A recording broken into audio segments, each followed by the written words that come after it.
Now, if we had been able to have our little kids up front, which I love to do and look forward to that day again, what we probably would have done for the Zacchaeus story is sing the song. Zacchaeus was a wee little man, and a wee little man was he. You know that. We got a lot of head nods. He climbed up in a sycamore tree, for the Lord he wanted to see. Now, I always love that song, and I love singing it with the kids because Zacchaeus gets smaller and smaller as we tell the story, and it turns out that Zacchaeus is about this tall, a wee little man, at least when we sing it. And then there is this great line when we all get to stop and say, Zacchaeus, you come down, for I'm going to your house today. I've noticed when I am singing it with kids that I get my teacher-parent voice on. You know, that when you're going to yell at the kid for being up in the tree, you get down. But I don't think that was the tone of voice at all. Sometimes we get stuck on these Bible stories or songs that we've learned as children, and we never go any further with them. So this morning I'm going to invite us just for a short bit of time to look at really what is the main point of this story that happens after Zacchaeus gets down out of the tree. I told you that as Luke tells it, this story happens in the very end, near the very end of Jesus' ministry. Jesus would have been very well known at this point. What we've heard just previous to this is Jesus' conversation with the rich young ruler. And the story that kind of prepares our way for hearing about Zacchaeus, we hear that this ruler comes to Jesus and says, what do I need to do to inherit eternal life? And Jesus tells him, keep the 10 Commandments. And our ruler says, well, I've done that since I was a kid. Jesus, I'm good. And then Jesus tells him one thing is lacking. Sell all that you have and distribute it to the poor. Then you'll have the treasure in your heart. And then come follow me.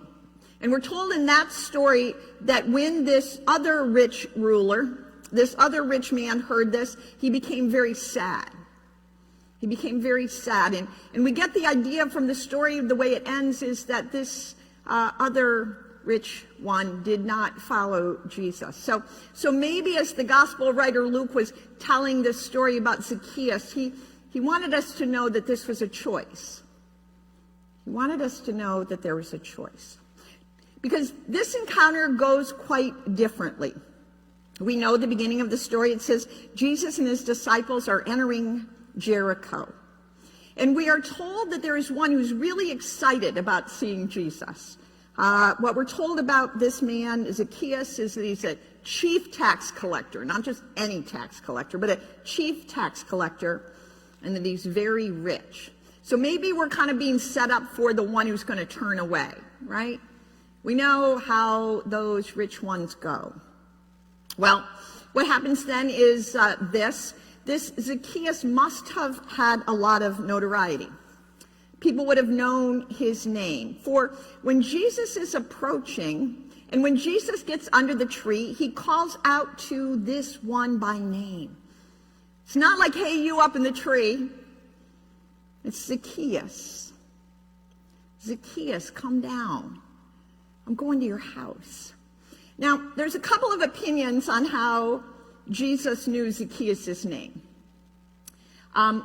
There are those who believe that Jesus, because of being the incarnation of God, would have known everything. So, of course, he would have known his name. My thinking is a little bit more human about Jesus. That probably as he was traveling along, there was talk, hey, Jesus, you're not going to believe this. But you know Zacchaeus, Jesus had been to Jericho before. Zacchaeus, that wealthy tax collector guy, he's up in a tree. Maybe they were wondering, disciples, crowds gathered, people just walking along, they were wondering, what is Jesus going to do now?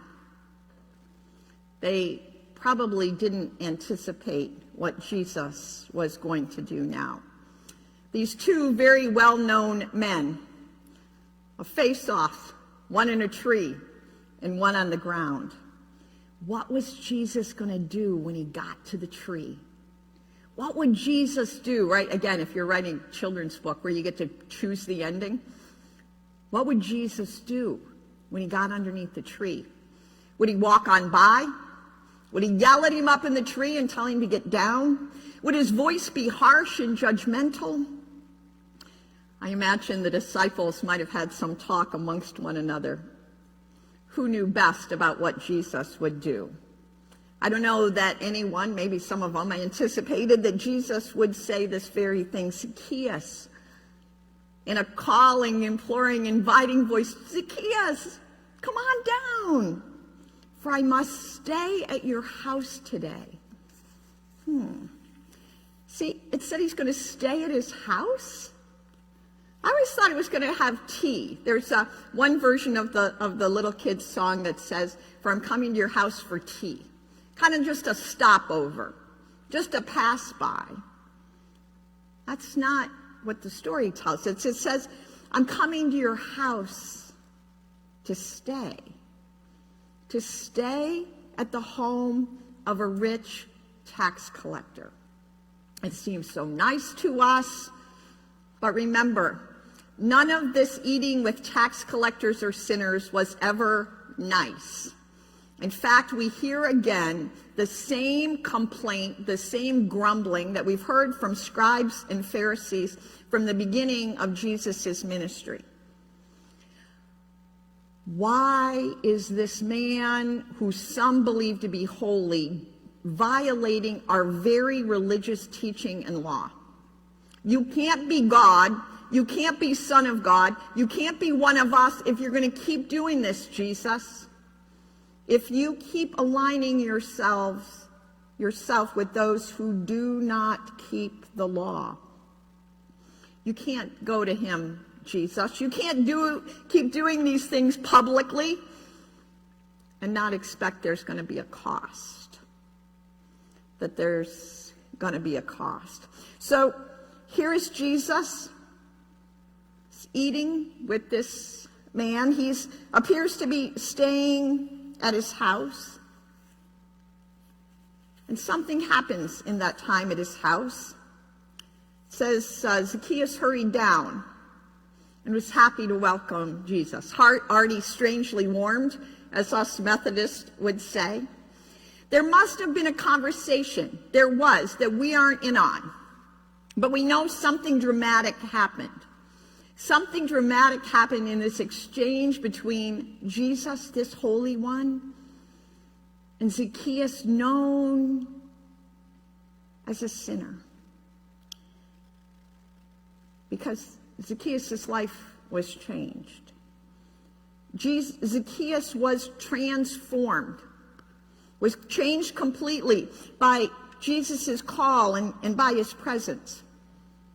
We're told that Zacchaeus stands up. He must have been seated at the meal and says, look, Lord, he knows Jesus now is Lord. Look, Lord, half of my possessions I will give to the poor. And if I have defrauded anyone, maybe I have, if I have defrauded anyone of anything, I will pay them back 4 times as much.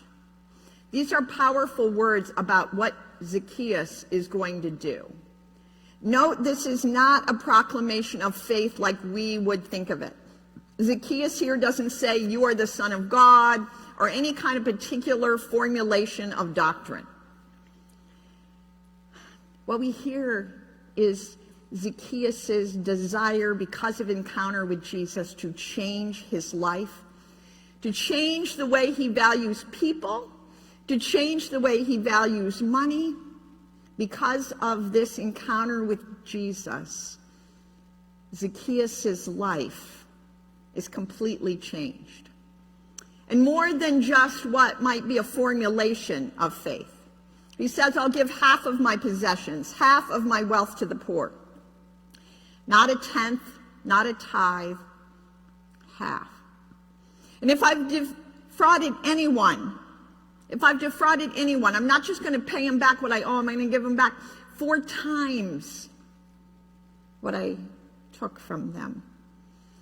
What I sense here is Zacchaeus' freedom. He is free from what has bound him in terms of how he understands his possessions and his limited view of others. He is now free to let go of his attachment to his accumulation of wealth. He's free from his misuse of power and his desire to control others. I would love to hear the rest of this story. I would love to be able to be with Zacchaeus when he shows up at work on Monday. Will there be people waiting in line? People waiting in line because they're the ones that he has defrauded? Will there be agencies serving the poor that are going to be waiting for a distribution of wealth? Is it going to be harder than he thought? I think so, right? Because there is this part in here when I hear Zacchaeus' good intentions, right? And we have them. I bet we all do here. We've had a statement of faith where like, now I'm going to fill in the blank, or not going to fill in the blank. And then every day is hard, especially that beginning as Zacchaeus changes his life. The beginning, the next day, the day after, day by day, Zacchaeus will be called to give up what he's held on to for himself and give to others. Now, of course, that's not the end of the story, because this story isn't just about Zacchaeus and what Zacchaeus is going to do.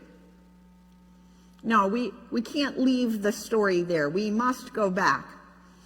Because after Zacchaeus makes that fabulous announcement, Jesus says this: today salvation has come to this house, the house of a tax collector.